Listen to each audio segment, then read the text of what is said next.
Welcome back, everybody. There is still a lot of talk about concerning immigration reform. The San Diego City Council has taken a stance against Arizona's immigration law, and now the city's Board of Education, the San Diego Unified School District, considering a similar resolution. Chiming in on this for some reason, and Congressman Brian Bilbray is here to talk about this and a couple other things. Good morning, sir. Good morning. All right, where do you stand on the immigration law? Well, I mean, Arizona has implemented our federal 287G, so it would be kind of hypocritical for those of us in the federal government, especially the Obama administration, which is implementing this program with cities and county, for us to oppose a state for implementing our regulations. Really is the kind of example of no matter what you do on this issue, people are going to attack you if you try to do any enforcement, if you try to do any implementation. But the message is, I'm sorry, I was going to say the message is that the federal government's not doing their job. Oh, they're not doing their job. And the fact is, the same people who are opposing this law were the ones who attacked Arizona 2 years ago for implementing E-Verify, which is something that we've been trying to get the federal government to apply across the board. So as we got the cities and the school district starting to point fingers at Arizona, maybe they should be asking, do they require E-Verify? Does every contractor for the school district, are they required to check to make sure that government funds aren't hiring illegals? Because the source of the problem is not the borders, not Arizona, it's not even San Diego. The source of the problem are the illegal employers who are exploiting cheap illegal labor. And if we're not brave enough to take those guys on, then we don't have any right to take these cheap shots at Arizona. Does it surprise you that the school district is actually weighing in politically on this issue, and it will actually be voting tomorrow whether to denounce this new immigration law? Well, let's say the politicians at the school district are, and that's the pandering that's going on that aspect. But again, I have to call them down. Where were they about demanding the federal government implement E-Verify so we address the problem?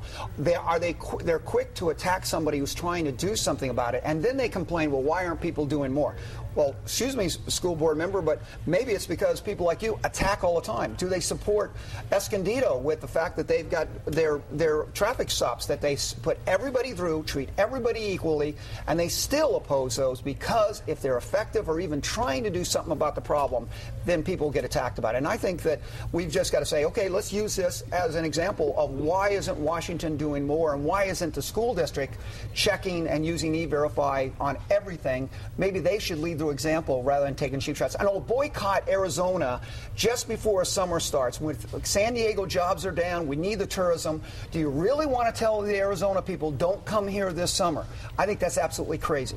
Yeah. One other thing on your plate, among the many things, is alternative fuels. And you're really pushing for algae right now, and I understand there's a local connection with the algae. Well, absolutely. Our scientists over at Scripps have actually developed these algae strains that produce true gasoline, not garbage like ethanol, actually diesel and jet coal. You can fly jets on it. And all of these have been developed by our scientists. The sad part about it is because our government regulations in this state, they have to look to go out of the state to produce it. And I've talked to Governor Schwarzenegger that if we want to protect the environment, we want to be energy independent, we've got to get these regulations out of the way that allow our scientists to do the right thing.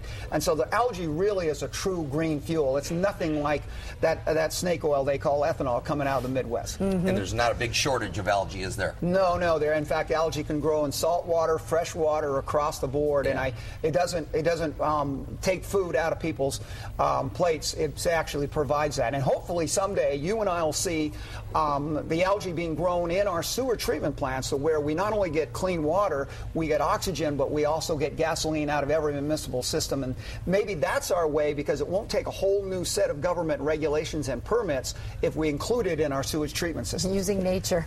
Congressman, thanks very much. Thank you very much. Nice to see you today. See you later. Carrie Sargent is here at 7:49 with a check on traffic for